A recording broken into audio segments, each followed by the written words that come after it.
Okay, looking at the quiz we just finished, let's look at the answers, assuming that we get there. So, number one, in the statement, for every action, there is an equal and opposite reaction. What is meant by an action or reaction?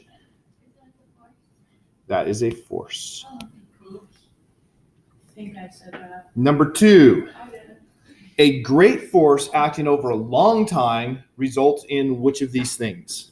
C. And which one? C. Not C, because inertia is a measurement of mass. D. A. D is the correct answer. It's a large impulse, because remember, impulse is the net force multiplied by the time it acts. So if you have a big force in a long time, that's a big impulse. A small net force acting on a large mass, which law is relating forces and masses and obviously acceleration? It would be a small acceleration, correct? Because it's a small force acting on a large mass. So if the mass is smaller, it's going to be hard. Or it's a small force and the mass is larger, therefore it's going to need more acceleration to push it. It's the acceleration is the result of the push. So a small force and a big mass makes this a small thing. And so it's a small acceleration. Oh, okay. I'm sorry, I want to have my explanation there. I wasn't, by not answering yes or no, saying that you were wrong. I wanted to make sure I had that equation, because this equation is how we got to that answer. This equation is how we got to that answer. Momentum is, this one here had possibility of more than one correct, and of course that's why you had the bottom two. Is it D? It is D. Yes! Haha! Because momentum is, a person put this in and they only had inertia and motion as their correct answer, I think. But both of these are correct. It's the product of matter. How do we measure matter? I don't remember. By mass. Okay. So that's mass times velocity. That's momentum. And why not be C. mass and velocity? Because I was using the words that the student used. Momentum can only be conserved on objects without external forces involved. So if you get 3 right, then 7. That's also true. So I got I know, that's why it's not C. C. Oh, yes. Okay, so the A and B were both correct, so that made D the correct answer. Okay, any questions about this quiz? It sounds like you did better on this one, right? Right? Literally barely. 75% is still not. Last time I graded out of 15 because of that question that no one got right. I was going to put that question on this one. Would you have gotten it right this time? No, I don't remember it. I don't think so. Normal force is blank. What were the And the options were proportional to mass, dependent on gravity, then there was the correct one, which was something like coming out of the surface. Oh, I would remember that. Okay, moving on. Jessica asked about homework questions. Yes, thank you. I need help with number 8 and number 11. She needs help with numbers 8 and 11. I think I have everything but 8. So number 8, when a cannonball is fired, momentum is conserved for the system of cannon plus cannonball. So let's think about this. And instead of a cannon being fired, I am just going to grab a ball and pretend that I'm the cannon. So when I throw this ball, the momentum initially of me and the ball was 0. I throw it, and I'm putting a force of the ball that direction, so its momentum increases in that direction. But according to Newton's third law, the ball is putting an equal and opposite force on me in this direction. And of course, the time I push on the ball is the same as the time the ball is pushing on me. So that means the impulse that I'm putting on the ball is the same as the impulse the ball puts on me. So I actually have to rebound a little. You don't notice it when you throw a ball. But with the cannon, you do definitely notice that that's why the question has a cannon. So we understand that idea of momentum being conserved in the system of cannonball and cannon. Now, if somebody wants to get all technical, they can say, but that cannon is sitting on the ground, and doesn't it have a force from the ground, a frictional force to keep it from rolling? The answer is yes, but it fires so quickly that during the time of the firing, the impulse provided by the force of friction from the ground is virtually zero. After the firing, it's not virtually zero. But during the firing, so during the firing, its momentum is conserved. And the same would be true of firing a gun. Like, has anyone here fired a rifle? Oh yeah, it's terrifying, I think. Okay, so we got a lot of experience with that. One of the first things you learn to do is to make sure that you push it up against your shoulder, right? You didn't learn that? No, no one taught me anything, they just said fire it, so I did. No, yeah. But didn't you learn that after you fired it? Well, yeah. Yes. After, Because what happened? it kicked back. It kicked back and it hit your shoulder and it hurt, right? Yeah. That's because the momentum being conserved in that gun. Now, if you put it back against your shoulder, what's different? There's too much. Are you the harder force or the higher mass, so that it's going to be a harder force for it to push? You have a higher mass, and so it doesn't pick up much speed because it's pushing you and the gun together. Whereas if you have the gun away from your shoulder, the gun comes back with a high speed and then hits your shoulder with a high speed. So that's the difference there. Okay. Did you have a question before I continue with my answer? Jessica? Well, it was kind of, the cannon, is it because of the greater mass that it doesn't go back as far as like the cannonball? Right. Because the cannon has greater mass for the same impulse, the same force multiplied by time, its momentum has to have the same change, but momentum is mass times velocity. So with the bigger mass, the velocity is going to be smaller. So therefore, it's no. The answer is So, well, I haven't gotten to answering the question. I just got to the stuff that we should have made sure we understood. Now, if momentum was not a vector, remember with conservation momentum, the cannonball is going, let's say, left, and the cannon goes right. Because the initial momentum, what was the momentum of the cannon and cannonball before you fired them? Zero. So if momentum is conserved, in the end, it still has to be zero. It can't change. Well, if momentum was a scalar, it's always going to be a positive value. And so if you start with zero and you end with the cannonball moving, can the cannon move so it has a positive momentum that makes them add up to zero? Yeah. no.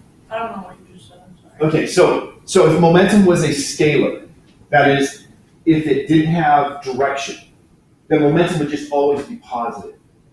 So if you start with zero momentum and then you end up with the cannonball moving that way, there is no motion possible for the cannon to make it add up to zero. Because the cannon's going to have positive momentum and the cannonball. So it's not possible to conserve momentum if momentum wasn't a vector, if it was a scalar, because you go from zero momentum to positive momentum when you fire the cannon. So the question is if it were a vector quantity, Yes. so. No, it says if it were not a vector quantity. Would momentum be conserved for the system if momentum And were it not? would, because we would be adding the kickback of the cannon. It would not be. It would not be conserved because you start with zero momentum before you fire the cannon. And if momentum was not a vector, if it was scalar, then if the cannonball is moving, there's no way to bring the momentum back down to zero. Whereas because it's a vector, you can have it in opposite directions and add up to zero. So, like I just said, like the momentum is conserved for the cannonball plus the cannon and the cannon because the force on the ball inside the cannon is equal and opposite to the force causing the cannon to recoil. Therefore, the answer is no. Okay. The first statement you said before you're therefore, that is correct about reality. Okay. But the question is asking what if? What if momentum was not a vector? If momentum was not a vector, then instead of the cannonball having a positive momentum and the cannon having a negative momentum, they'd both be positives. Is it possible for two positives to add to zero? So then it couldn't be conserved.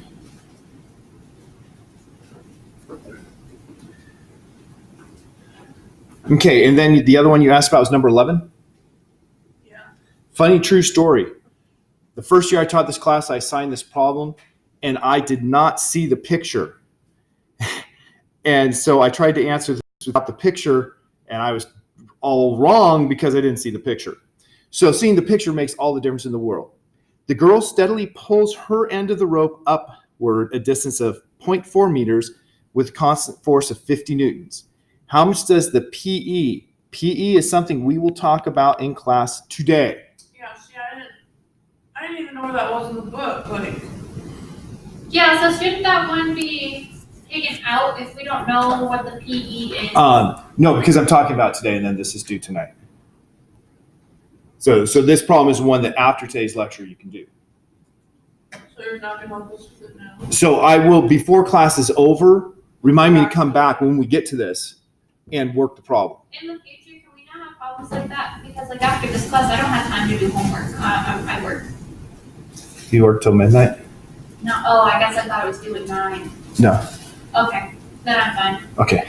Because I mean, I don't want to have problems, right? That's not the goal for any teacher. Right.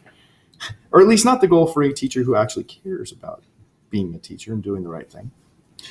Okay, so let's get into the topic. So we learned from class last period about conservation of momentum and under what condition is momentum conserved.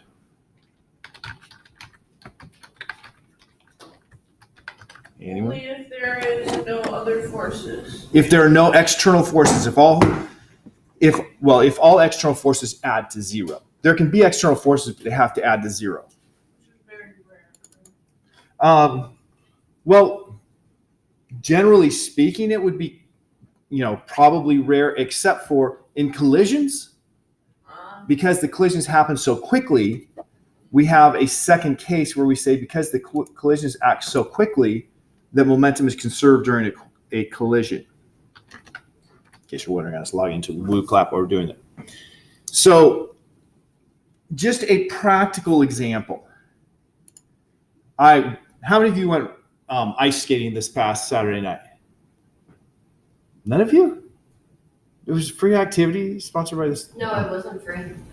They charged us $6.50. Did they? Yeah. They started charging for more of the activities. Huh. Nobody I charged mean, me. I still would have been there for personal stuff. Nobody told me that. I thought it was free.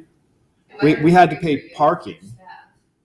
We had to pay parking, but anyhow, maybe. So you have to pay parking and $6.50. Yeah, the parking Yeah, wasn't it cheap.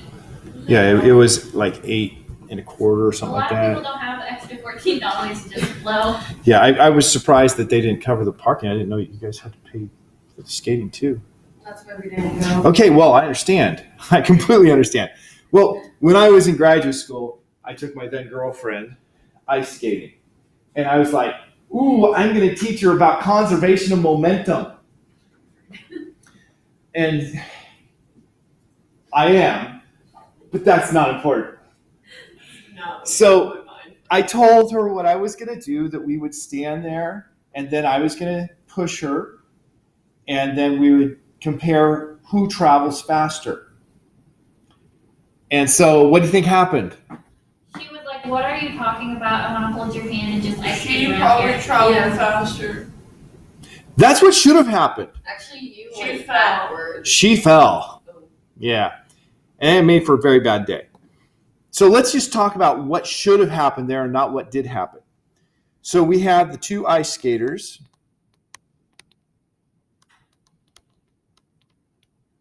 So here's Richard and here's Nalco. And Richard has a mass, at that time, it would probably be around 90 kilograms. And Nalco had a mass at that time, it would be somewhere around 45 kilograms. I was about twice as massive as her. I was also a foot taller than her. So we start at rest. if we start at rest, what's the equation for momentum?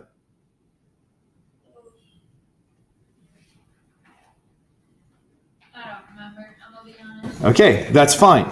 Momentum, it's a vector, and it's equal to mass times the velocity vector. Now, for our problem, it's one-dimensional because we only should have been moving horizontally.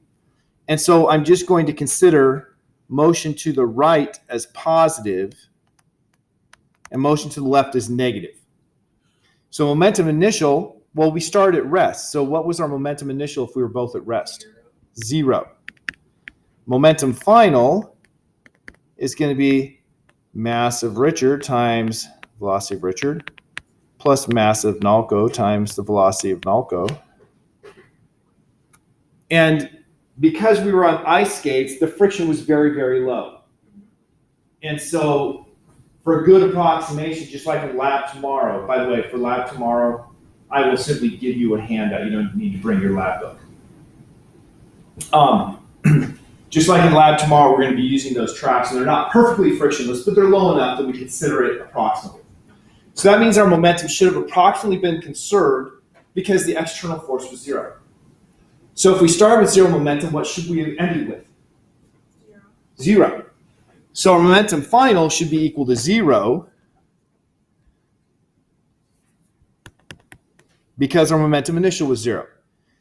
Which means if I just subtract mass Nalco, velocity Nalco from both sides,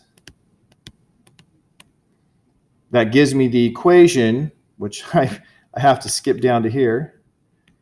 Mass Richard, velocity Richard equals minus mass Nalco, velocity Nalco. So we have, first of all, that minus sign. That's what Jessica already said. She should be going the opposite direction that I am. That's what the minus sign means.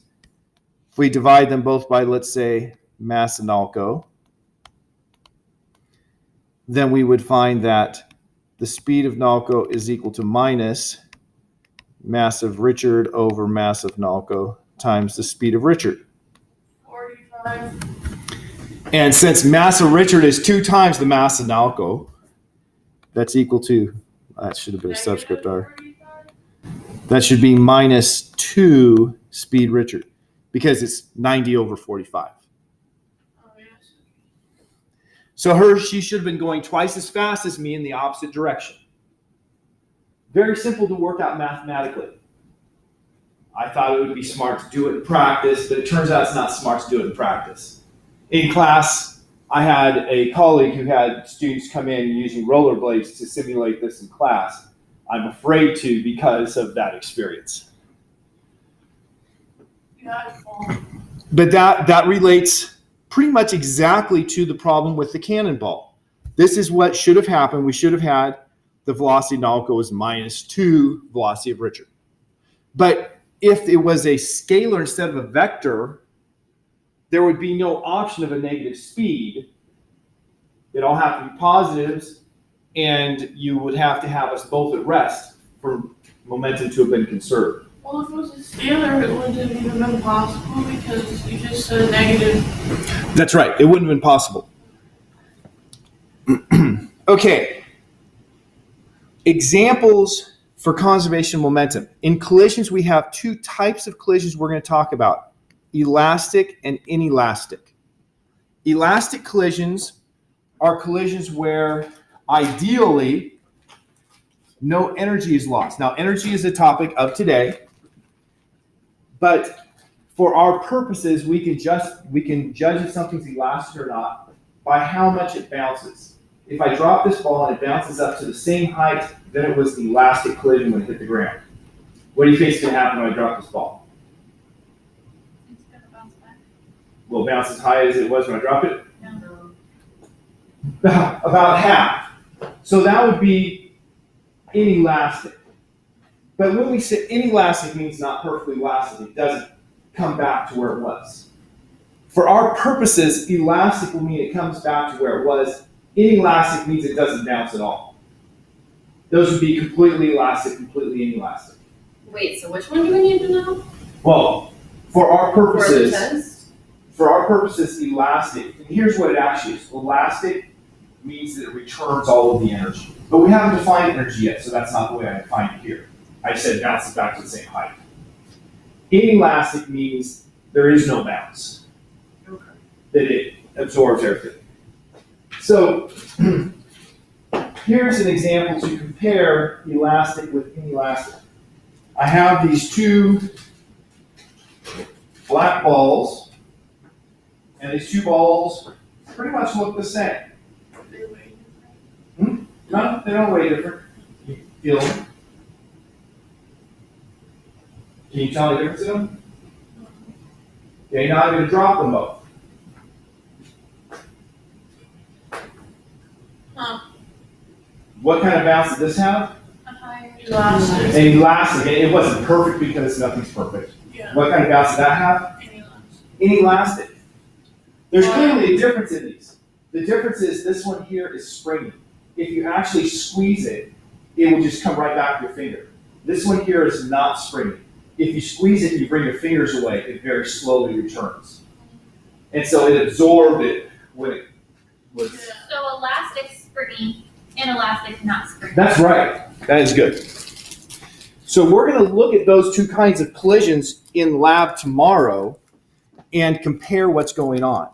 So that's something we'll be spending more time on tomorrow. Here's an example of a collision where the two things stick together. What kind of collision would it be if the two things stick together? Okay, I know it does say inelastic here. I probably blow it with having that on here. There's no bounce. But there's no bounce, so it's inelastic. Is momentum conserved in this collision? Yes, because we said the collisions occur so quickly that we're always going to have momentum conserved because of the quickness of it. So we start with one at 10 meters per second, one at 0 meters per second. If they have the same mass, if mass 1 equals mass 2, then my momentum initial is equal to V1 initial mass 1 plus V2 initial mass 2. I'm going to say that's equal to m so I can drop off the subscripts. Equals 10, that doesn't have units, but it should, meters per second times mass plus 0 equals 10 meters per second times the mass. There's my initial momentum. I know there's nothing you can do about it because you do say what they mean, but whenever you do equations, you always say lose. Yeah, and I feel like on the test I'm not gonna know what equation is for what. Okay, now on the test, your equations will have a little bit of a description, Okay. but it won't tell you what the variables are. It will say like, kinetic energy equation. So it gives you a little bit of a description, but you still have to be able to identify variables. And so you do have to learn P stands for momentum, which really doesn't make sense, I know. But P stands for momentum. It comes from a German word, but it's not even the first letter of the German word, I don't think. V, because there's no vector sign, it would be speed. If it had a vector sign, it'd be velocity. And M, that one at least is easy, mass. I am trying to explain the symbols as we go, with the I being that repetition makes it more comfortable.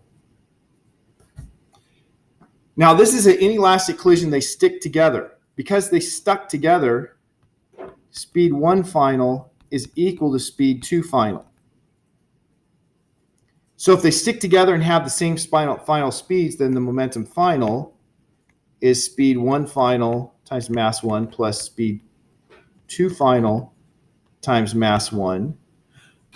But since those are equal to each other, then I could simplify that to V final mass plus V final mass. V1 final was equal to V final, V2 final was equal to V final, and mass 1 was equal to mass 2 is equal to mass, the equation up here at the top. So that's just 2 V final mass. Now the final thing, if momentum is conserved, then this momentum final needs to equal the momentum initial. So I have momentum initial equals momentum final, matching them up, 10 meters per second times m equals 2 v final times m. What do I have to do to solve for v final?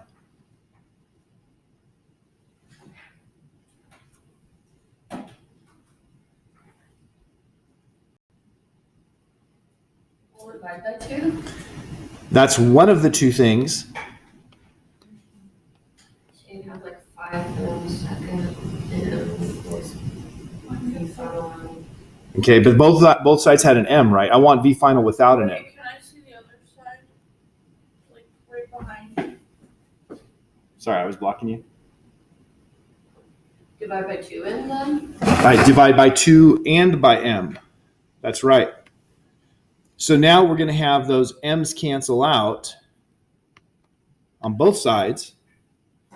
And the 2's cancel here. And so v final is equal to 5 meters per second. And so that's how this problem had the 5 there.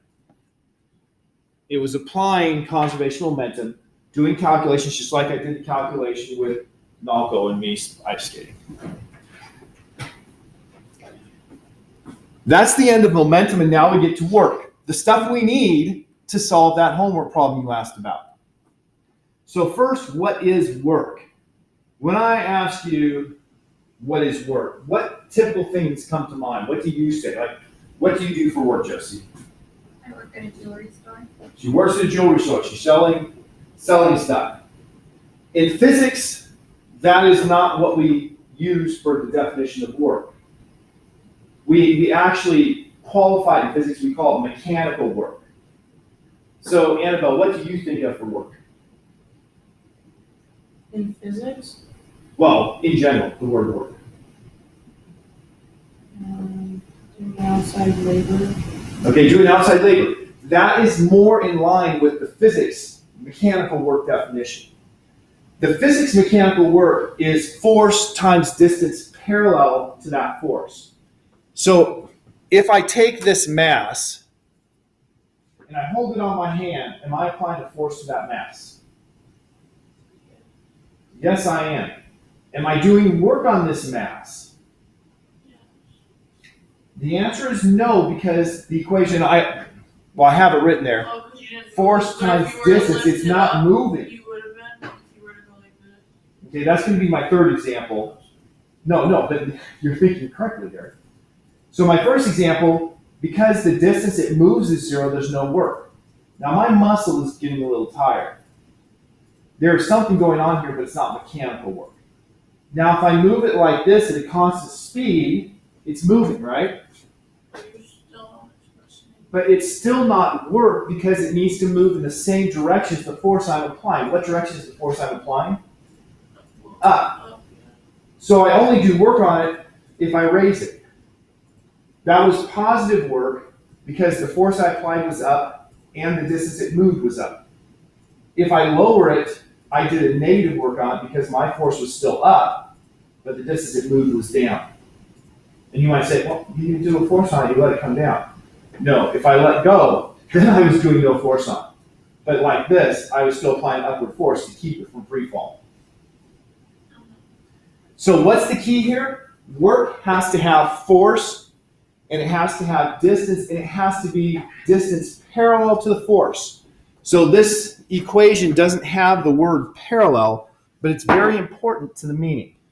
So distance parallel to the force. Now, units. Do you remember what the units for momentum were? Probably not, right? Momentum had equation of mass times velocity. And so the units of mass, what units do we use for mass? Wait, what's the difference? M is the symbol. Go ahead, what was your What's the question? difference between velocity and speed again? Velocity has direction, speed doesn't. No, like in the So in units, they're going to be the same because the units don't have direction. But for mass, M is the symbol for mass, but what is the unit? What do we measure mass in? Not newtons, that's a force. The kg. Pounds is a force. Kg, kilograms. Thank you. That's Pounds is a force. If I push on the wall, we can measure that force in pounds. There's no mass involved with me pushing on the wall. Newtons is a force. If I push on the wall, we can also measure it in newtons. Kilograms is mass. It's a measurement of how much matter is present. The imperial unit that would be equivalent to measuring mass is a slug. So you can measure your mass in slugs. You know, I have a mass of 78 slugs or whatever. I've never calculated it. Or you can measure it in kilograms. But no one's ever measured mass in slugs, right? Right. Okay, so mass has units of kilograms. What are the units for velocity or speed?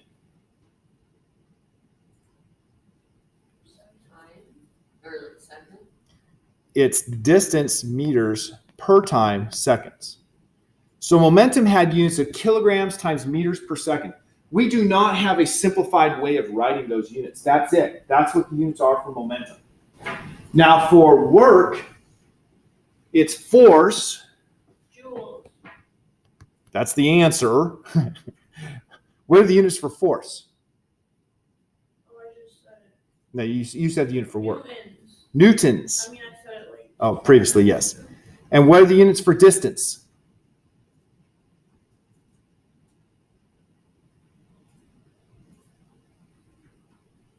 Meters. Meters, right.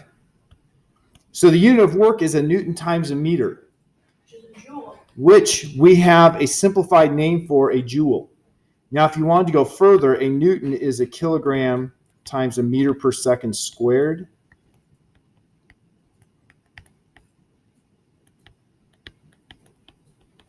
So all of those are units for work. Kilogram times meter squared per second squared, Newton times meter, or joule. Joule, by the way, is spelled J-O-U. You Joul. don't need to know the other two though, right? Like the longer, more complicated one. Like, is it gonna be on the You should know that a Newton meter is also a joule. Oh, I know that, but I mean those two with the kilograms involved. Those are simply, you should also know that a Newton is a kilogram meter per second squared, so that's just plugging that in. So you should be able to plug in like I did. Sorry. So many things to learn. What are the important things that we want to get out of physics class, out of physical science? Not equations. Okay, it's not equations, that's right. Hopefully an understanding of how things work. An understanding of how things work and the underlying understanding of the scientific method, how scientific knowledge is acquired. So when you're teaching your class and you're doing a science project, you know what makes it science and what is not science. So we're learning a lot of things that are how we explain how things work. And, you know, like right now we're learning about work and energy. Those are going to be important when we get to chemistry. Those are going to be important when we get to geology. The topics we're learning here in physics. Physics is considered, our textbook calls it the fundamental science. Because all of the other things we study in physical science are going to rely on the knowledge of physics, which is why it's the first one. So, coming back to work, you have to have a force, you have to have it move for a distance.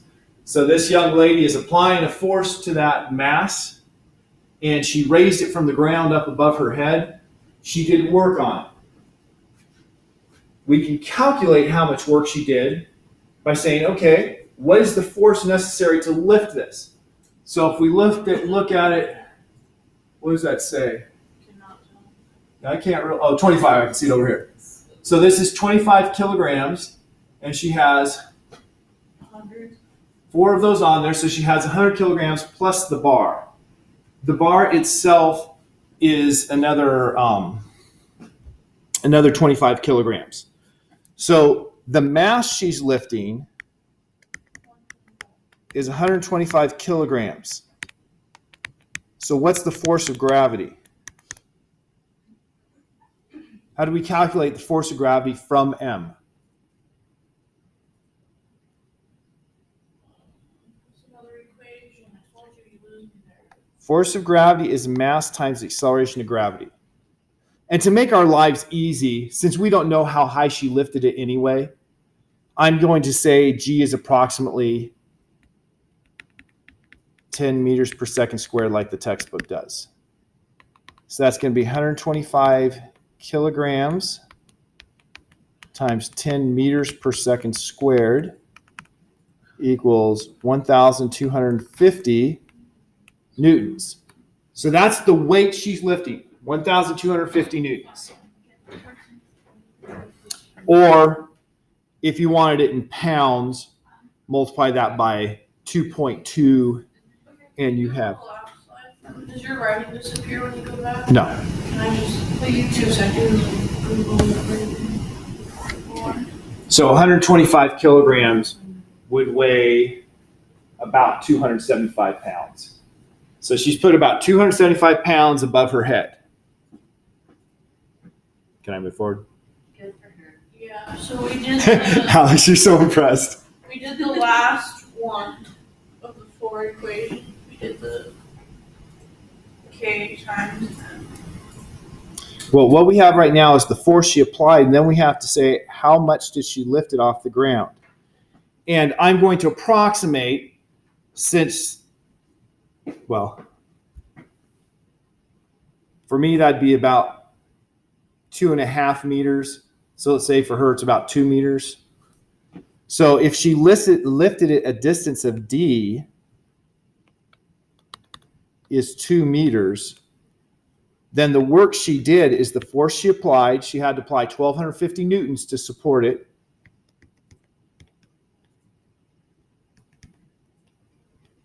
$1,250. And then the distance she moved it, 2 meters. And that's going to be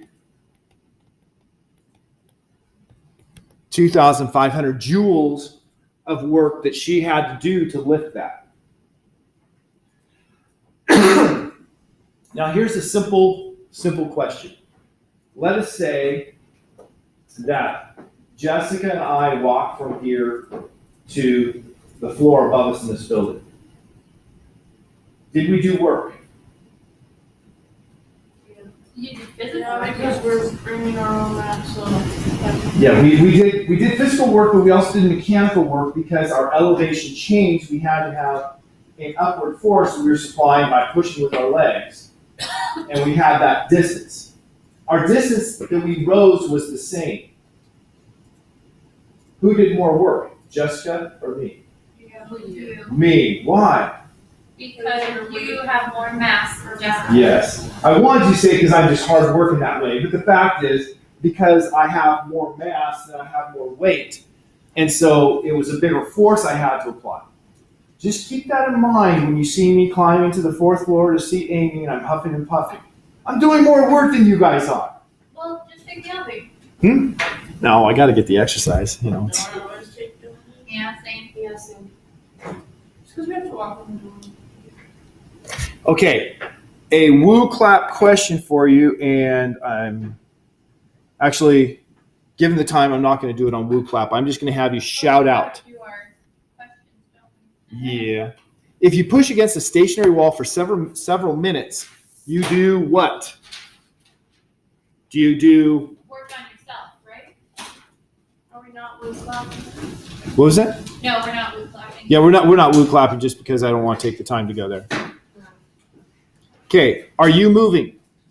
Yes. I mean, you're pushing. You're applying a force, Yeah. but you're not moving. Is It's the work wall on the moving? ground. Is the wall moving? No. Is the ground moving? No. Well, what Then kind of we go ground to the is north. it? So if nothing's moving, It would be no ground. yeah.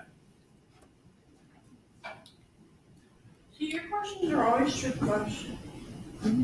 My questions? They're always so hard. I hate mine, so They- none of the above. That is Never exactly a mind. question out of the textbook. Just No. No.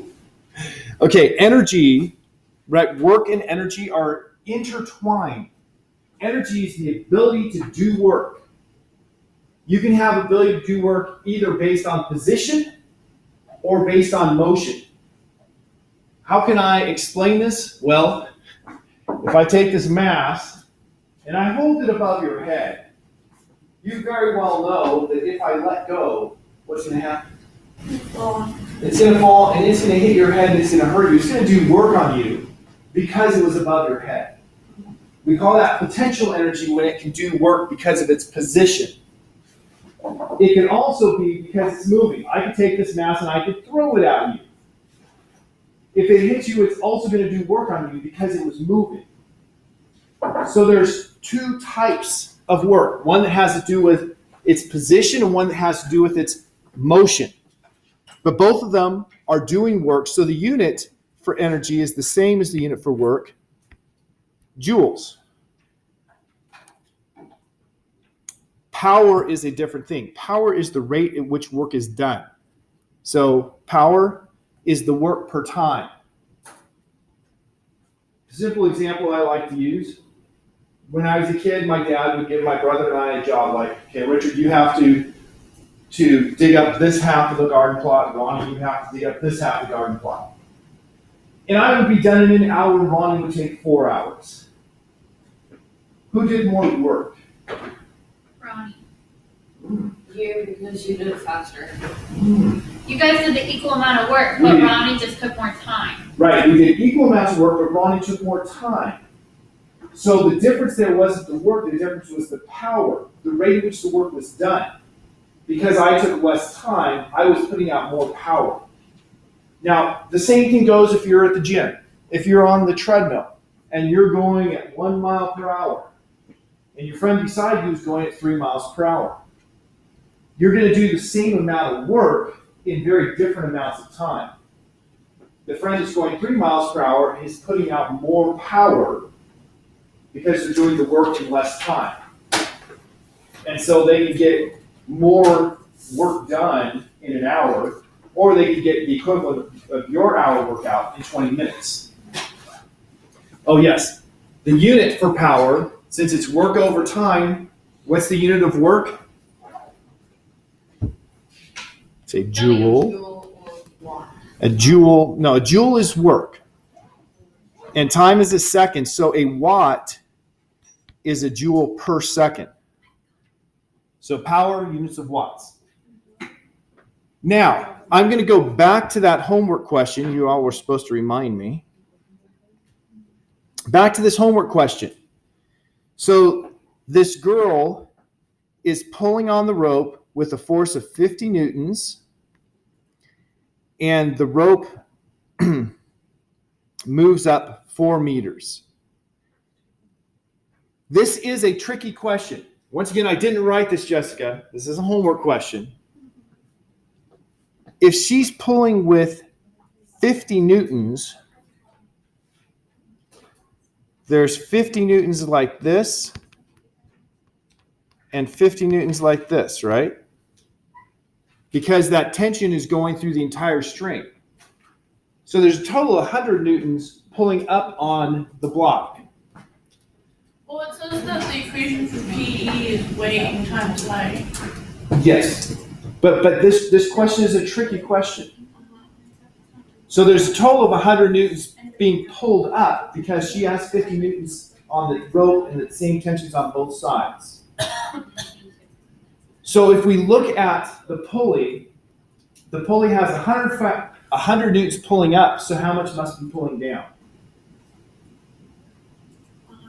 100, unless it's falling or accelerating upward. As long as the acceleration is 0, it's balanced. So we have it's an equilibrium, constant motion, right? Steady, so it's constantly moving. But because it's steady, it's equilibrium. So sum of the forces equals 0. So that means I have 50 newtons up plus 50 newtons up minus the force of gravity equals 0. Therefore, the force of gravity equals 50 plus 50, 100 newtons. But we learned that force of gravity is mg. We reviewed it earlier today. Divide both sides by g. We have m is equal to 100 newtons divided by, for our textbook's purposes, 10 meters per second squared equals 10 kilograms. So I did in green here showing that the mass of the block is 10 kilograms. But that's only half of the problem. The other half of the problem is about how much. The other part of the problem is how much does the potential energy of the block increase? Notice I did these in opposite order because it allows me to use the equation Jessica said. The change in potential energy, remember that's the ability to do work because of position. It's still going to be the work. Actually, it's defined as minus the work is the definition. I got to change it to eraser to erase. Forgot that.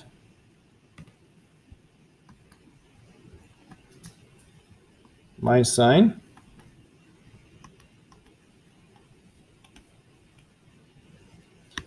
So there's the force of gravity and the change in height, the distance it moves vertically. So it moves up 4 meters.